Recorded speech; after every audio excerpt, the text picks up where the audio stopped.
एक चप्पल चित्ता म्हणजे गौरव भगत आहे.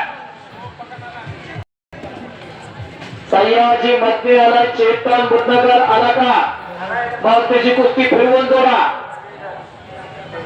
भरत चव्हाण त्याच्या बरोबर खेळायला तर मग काढा कपडी. या कुस्तीची देणगी जाते गणपत शिवाजी देवकर अण्णा यांनी कैलासवासी शिवाजी पांडव देवकर आपल्या वडिलाच्या स्मरणार्थ 40,000 आणि एक लंगी आणि संपलेल्या कुस्तीमध्ये